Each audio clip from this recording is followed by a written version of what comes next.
Hello दोस्तों, स्वागत है आपका ए टू जेड क्लास में। आज हम पढ़ने जा रहे हैं साइंस जो क्लास 10th में चैप्टर फर्स्ट है, रासायनिक अभिक्रिया एवं समीकरण। तो जो चैप्टर 8 नंबर का अपना एग्जाम में आता है उसका हम बेसिक जानेंगे, जिसमें फर्स्ट टॉपिक आता है अपना भौतिक परिवर्तन। भौतिक परिवर्तन, भौतिक परिवर्तन। बात करते हैं भौतिक परिवर्तन की। भौतिक परिवर्तन एक अस्थायी परिवर्तन होता है। भौतिक परिवर्तन एक अस्थायी परिवर्तन होता है। जैसे एग्जाम्पल ले अपन, तो बर्फ़ से पानी बनता है।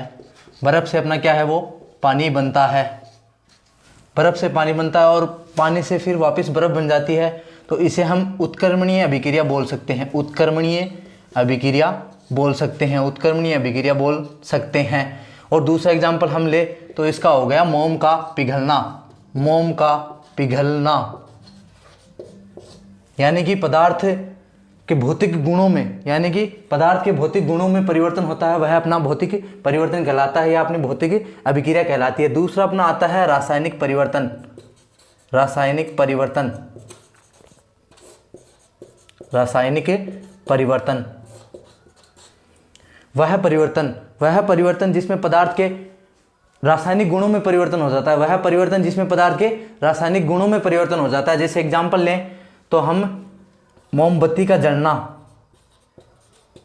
मोमबत्ती का जलना, याद रखिएगा मोम का पिघलना एक भौतिक परिवर्तन है और मोमबत्ती का जलना एक रासायनिक परिवर्तन है। दूसरा हो गया लकड़ी का जलना। लकड़ी का जलना, लकड़ी का जलना, इसमें दोस्तों स्थायी परिवर्तन होता है। स्थायी परिवर्तन होता है। स्थायी होता है परिवर्तन, ठीक है। इसमें स्थायी परिवर्तन होता है और इसमें अपना अस्थायी परिवर्तन होता है। इसके बाद अपन चर्चा करेंगे इनमें अंतर। एग्जाम में अपन को इसमें अंतर पूछा जाता है कि रासायनिक परिवर्तन और भौतिक परिवर्तन में अंतर स्पष्ट कीजिए। भौतिक परिवर्तन एवं रासायनिक परिवर्तन में अंतर स्पष्ट कीजिए। दोस्तों फटाफट क्लास को शेयर कीजिएगा ताकि अपने फ्रेंड लोग हैं वो भी एग्जाम की अच्छे से तैयारी कर सकें। भौतिक परिवर्तन, फर्स्ट इसकी डेफिनेशन हो गई, वह परिवर्तन जिसमें पदार्थ के भौतिक गुणों में परिवर्तन होता है। भौतिक गुणों में परिवर्तन होता है। भौतिक परिवर्तन जैसे अवस्था में परिवर्तन हो गया, अवस्था और रंग में परिवर्तन, ये अपने क्या है, भौतिक परिवर्तन। यहाँ पर देखा कि पानी से बर्फ से पानी और पानी से बर्फ बन गया, तो क्या हुआ, यहाँ पर ठोस थी, ये सॉलिड, और यहाँ पे ये लिक्विड, ठीक है। तो यहाँ सॉलिड से लिक्विड बना और लिक्विड से फिर सॉलिड, क्या हुआ, अवस्था में परिवर्तन। तो ये अपना हो गया भौतिक परिवर्तन। और इसमें हो गया पदार्थ के रासायनिक गुणों में परिवर्तन होता है। पदार्थ के रासायनिक गुणों में परिवर्तन होता है। पदार्थ के रासायनिक गुणों में परिवर्तन होता है, ठीक है। पदार्थ के रासायनिक गुणों में परिवर्तन, लकड़ी से क्या हुआ, राख बन गया। तो हो गया ना, लकड़ी ठोस थी और राख जो कुछ भी आप मानो तो एक नया पदार्थ बन गया, ठीक है। और दूसरा पॉइंट हो गया, इसमें नया पदार्थ नहीं बनता है। इसमें नया पदार्थ नहीं बनता है। दूसरा पॉइंट अपना हो जाएगा, इसमें नया पदार्थ नहीं होता है या नहीं बनता है। इसमें हो गया, इसमें नया पदार्थ प्राप्त होता है। इसमें नया पदार्थ प्राप्त होता है या फिर बनता है, ओके। और इसमें थर्ड पॉइंट अपना हो गया, इसमें प्रारंभिक पदार्थ, जैसे बर्फ से पानी बना और पानी से फिर वापस बर्फ बन गया, यानी कि प्रारंभिक जो था वह अवस्था हमें प्राप्त हो गई। तो इसमें प्रारंभिक पदार्थ प्राप्त हो जाते हैं। इसमें प्रारंभिक पदार्थ प्राप्त हो जाते हैं या फिर हो सकते हैं। प्रारंभिक पदार्थ प्राप्त हो सकते हैं। इसमें प्रारंभिक पदार्थ प्राप्त हो सकते हैं। और इसमें क्या है, प्रारंभिक पदार्थ प्राप्त नहीं होते हैं। प्राप्त नहीं होते हैं कैसे, यहाँ लकड़ी से राख बन गया और राख से हमें फिर से लकड़ी नहीं बन सकती, क्योंकि ये एक स्थायी परिवर्तन है जो रासायनिक परिवर्तन के अंतर्गत आता है। चौथा इसमें हो गया, इनका एग्जाम्पल ले लो, यहाँ पर जल का वाष्पीकरण हो गया। यहाँ पर जल का वाष्पीकरण, जल है वो लिक्विड अवस्था में है, वो गैस में परिवर्तित हो गया। दूसरा अपना हो गया इसमें मोम का पिघलना, मोम का पिघलना। तीसरा हो गया फलों से सलाद बनना, फलों से सलाद बनना। और इसमें अपना हो गया फोर्थ पॉइंट, एग्जाम्पल हो गया मोमबत्ती का जलना, मोमबत्ती का जलना, लकड़ी का जलना, ये अपना रासायनिक परिवर्तन हो गया। तो इस प्रकार हम भौतिक परिवर्तन और रासायनिक परिवर्तन में अंतर स्पष्ट कर सकते हैं। इसके बाद अपन पढ़ेंगे रासायनिक अभिक्रिया। जो अपनी नोटबुक है उसमें अच्छी तरीके से नोट कीजिएगा या फिर स्क्रीनशॉट ले लीजिएगा, ठीक है। अब हम बात करेंगे रासायनिक अभिक्रिया की। रासायनिक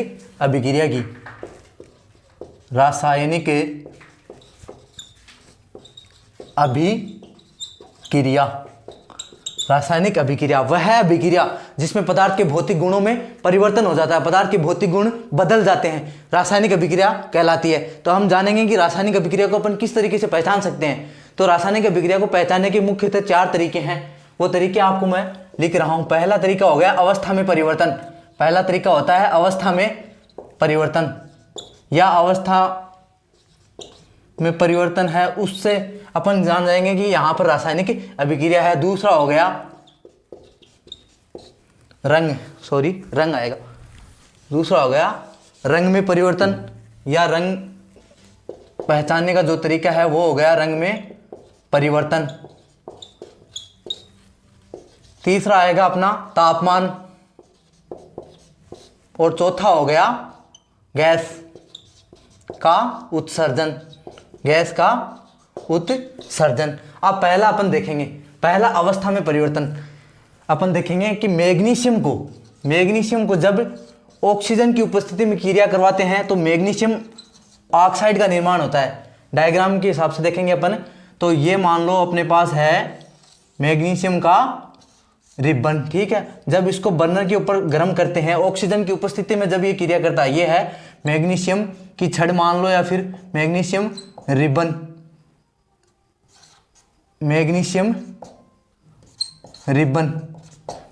रिबन, ये अपना हो गया बर्नर, ठीक है। मैग्नीशियम रिबन को अपन अब जब बर्नर पर गर्म करते हैं तो ये ऑक्सीजन की उपस्थिति में क्रिया करता है, और मैग्नीशियम ऑक्साइड का निर्माण होता है। मैग्नीशियम ऑक्साइड जिसे पाउडर बोलते हैं, जो पाउडर की अवस्था में हमें मिलता है। तो यहाँ पर हमें पता चला कि मैग्नीशियम रिबन जो है वो एक ठोस अवस्था में है, ठीक है। मैग्नीशियम रिबन ठोस अवस्था में है, और जब O2 में उसका दहन किया गया, जब O2 के साथ उसका दहन किया गया, O2 की उपस्थिति में दहन किया गया, तो मैग्नीशियम ऑक्साइड का निर्माण हुआ, जो है कि पाउडर की अवस्था में है। तो हुआ ना अवस्था में परिवर्तन। तो यहाँ पर क्या है, यह रासायनिक अभिक्रिया को पहचानने का तरीका फर्स्ट हो गया, ठीक है। और यहाँ पर मोस्ट इंपॉर्टेंट बात यह है, ये एग्जाम में काफी बार पूछा गया है कि मैग्नीशियम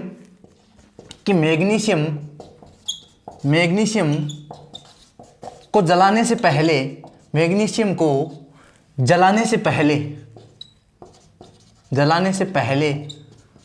से क्यों रगड़ा जाता है? मैग्नीशियम को जलाने से पहले रेजमाल से क्यों रगड़ा जाता है? ये क्वेश्चन काफी बार एग्जाम में पूछा गया है, मोस्ट इंपोर्टेंट है। 1 नंबर यहां से तुरंत मिल जाता है हमें। मैग्नीशियम को जलाने से पहले रेजमाल से क्यों रगड़ा जाता है? क्योंकि मैग्नीशियम को जलाने से पहले इसलिए रगड़ा जाता है क्योंकि मैग्नीशियम का शुद्ध रूप से दहन किया जा सके। मैग्नीशियम का शुद्ध रूप से दहन करने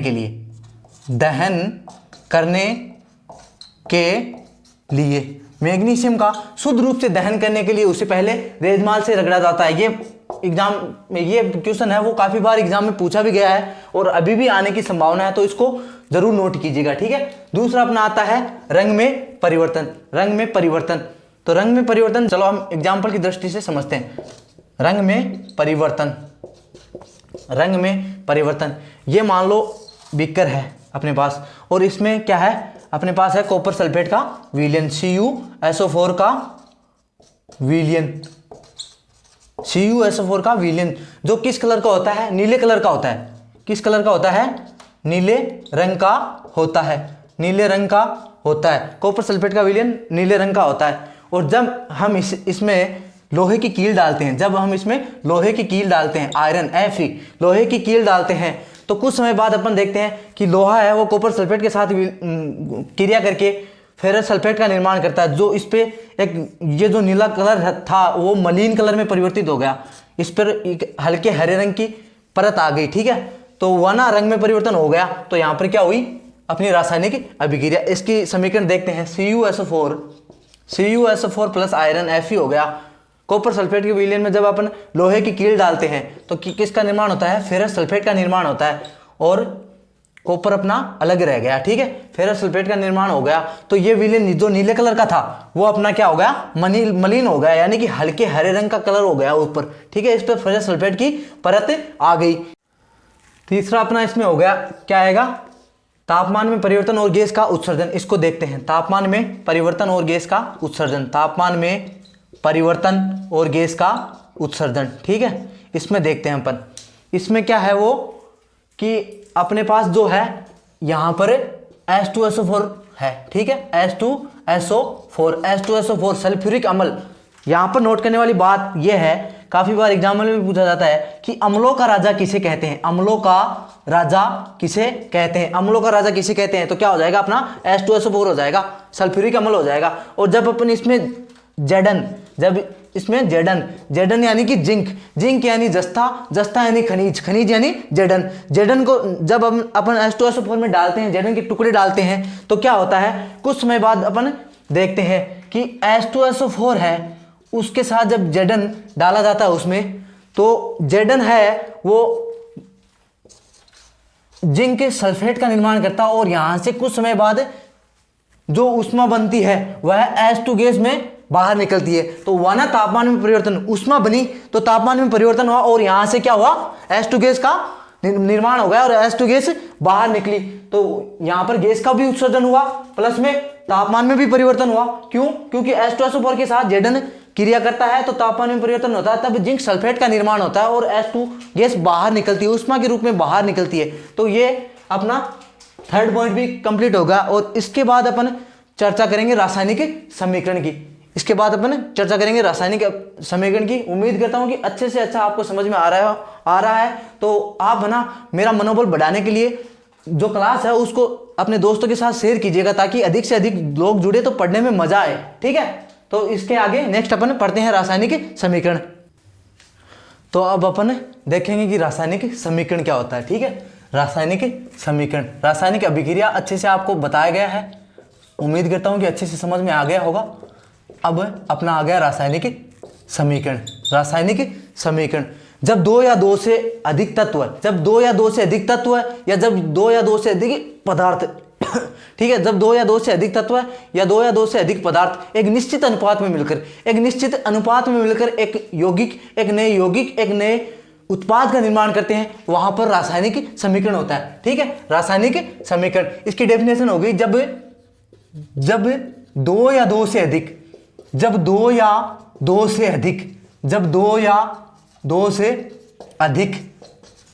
तत्व है, या फिर आप बोल सकते हो पदार्थ, एक ही बात है। जब दो या दो से अधिक तत्व है, पदार्थ एक निश्चित अनुपात में मिलकर, यहां पर ध्यान देने वाली बात यह है, एक निश्चित अनुपात में मिलकर एक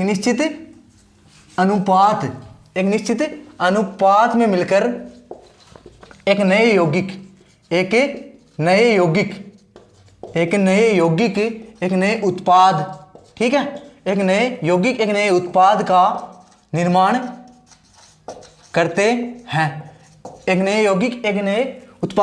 करते हैं, यानी कि जब दो या दो से अधिक तत्व है या फिर पदार्थ एक निश्चित अनुपात में मिलकर एक नए यौगिक का निर्माण करते हैं, एक नए उत्पाद का निर्माण करते हैं, वह अपने हो गया रासायनिक समीकरण, ठीक है। रासायनिक समीकरण का मोस्ट इंपॉर्टेंट एग्जाम्पल ये है कोयले का दहन।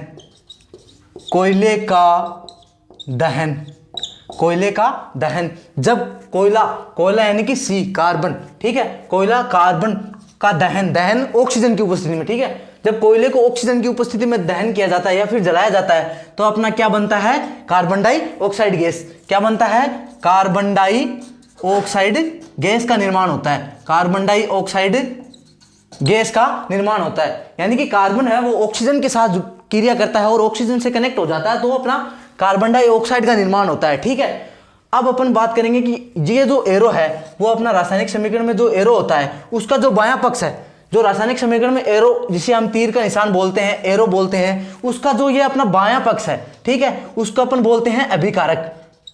उसको अपन बोलते हैं अभिकारक या फिर बोल सकते हैं आप क्रियाकारक। अभिकारक या क्रियाकारक एक ही बात है। और इसका जो दायां भाग है यानी कि आरएचएस है, ठीक है, जो दायां भाग है उसका वो हो गया उत्पाद। ठीक है, उसका वो हो गया उत्पाद या फिर हो गया क्रियाफल। क्रियाफल, ठीक, ये हो गया इधर वाला एलएचएस, यानी कि एलएचएस में क्रियाकारक और अभिकारक, और इधर हो गया उत्पाद या फिर क्रियाफल। ठीक है, और इसके बाद अपना जो मोस्ट इंपॉर्टेंट आता है वो आता है एक नियम है द्रव्यमान संरक्षण का नियम। द्रव्यमान संरक्षण का नियम, जिसका इस बार एग्जाम में आने का 100% चांस है। ठीक है, तो इसको आप लगा लीजिएगा मोस्ट इंपॉर्टेंट, ये अपना होगा मोस्ट इंपॉर्टेंट, यानी कि द्रव्यमान का नियम है वो रासायनिक समीकरण है वो द्रव्यमान के नियम पर ही आधारित है। यानी कि रासायनिक समीकरण अपनी जो है वो किस नियम पर आधारित है? द्रव्यमान संरक्षण के नियम पर। यानी कि द्रव्यमान का संरक्षण का नियम कहता है कि द्रव्यमान को ना ही तो अपन उत्पन्न कर सकते और ना ही अपन नष्ट कर सकते। याद रखिएगा कि द्रव्यमान को ना ही तो अपन उत्पन्न कर सकते और ना ही अपन नष्ट कर सकते। तो अर्थात इसका कहने का मतलब क्या है? द्रव्यमान संरक्षित रहता है, यानी कि द्रव्यमान सुरक्षित रहता है, यही द्रव्यमान संरक्षण का नियम है। यानी कि द्रव्यमान को हम ना ही उत्पन्न कर सकते, ना ही उत्पन्न कर सकते, ना ही अपन उत्पन्न कर सकते हैं, ओके, और ना ही नष्ट कर सकते हैं, ना ही नष्ट कर सकते हैं। अर्थात कहने का मतलब हो गया, अर्थात द्रव्यमान क्या है? वो अपना संरक्षित रहता है। द्रव्यमान क्या है? संरक्षित रहता है। और ये चीज ध्यान देने वाली ये है कि जो रासायनिक समीकरण है वो किस नियम पर आधारित है? द्रव्यमान संरक्षण के नियम पर आधारित है। ठीक है, इतना नोट कीजिएगा। आगे अपना हम देखेंगे कि जो आपने बताया कि अभिकारक, जो रासायनिक समीकरण के बाएं भाग में आते हैं अभिकारक, वह क्या होते हैं? तो इसकी डेफिनेशन हो जाएगी कि जो क्रिया में भाग लेते हैं, जो क्रिया में भाग लेते हैं, यानी कि वह पदार्थ, यानी कि वह पदार्थ जो रासायनिक समीकरण में भाग लेते हैं, वह पदार्थ जो रासायनिक समीकरण में, जो रासायनिक अभिक्रिया में भाग लेते हैं, रासायनिक अभिक्रिया में भाग लेते हैं, क्या होता है? अपना अभिकारक होता है। ठीक है, आगे वाला हो गया उत्पाद। उत्पाद जो रासायनिक अभिक्रिया के फलस्वरूप हमें प्राप्त होते हैं, जो रासायनिक अभिक्रिया के फलस्वरूप हमें प्राप्त होते हैं वो क्या हो गए? अपने उत्पाद। यानी कि रासायनिक अभिक्रिया के फलस्वरूप हमें प्राप्त होते हैं, वह अपना क्या हो गया? उत्पाद। एक अपना आता है इसमें उत्प्रेरक, जो अपने सिलेबस में फिलहाल नहीं है। ठीक है, इस चैप्टर में अपने जो है उत्प्रेरक को काफी दर्शाया नहीं गया है। उत्प्रेरक क्या होता है? इसका भी अहम रोल रहता है, यानी कि जो रासायनिक अभिक्रिया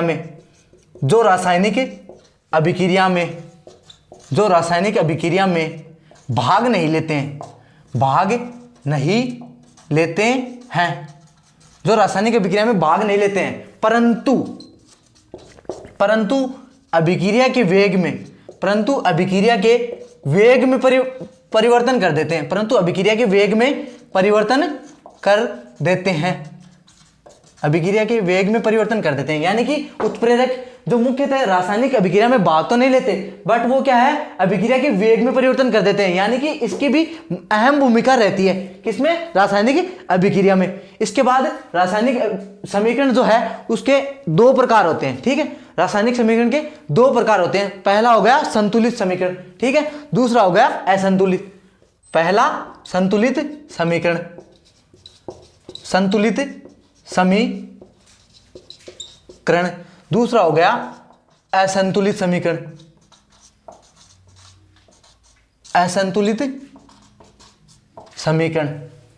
फर्स्ट देखते हैं संतुलित समीकरण। संतुलित समीकरण जिसमें पदार्थ के परमाणुओं की संख्या, जिसमें पदार्थ के परमाणुओं की संख्या और परमाणु भार दोनों क्या है, समान रहे, दोनों क्या है, समान रहते हैं। यानी कि पदार्थ के परमाणुओं की संख्या, परमाणुओं की संख्या और परमाणु भार समान रहते हैं। यानी कि पदार्थ यहां पर हो गया, जो पदार्थ है वो अपना अभिकारक ही तो हो गए जो क्रिया में भाग लेते हैं। यानी कि अभिकारकों की परमाणुओं की संख्या, अभिकारकों की परमाणुओं की संख्या और परमाणु भार दोनों क्या है, वो समान रहते हैं। दोनों क्या है, वो समान रहते हैं। दोनों क्या है, समान रहते हैं। वो अपना हो गया संतुलित समीकरण।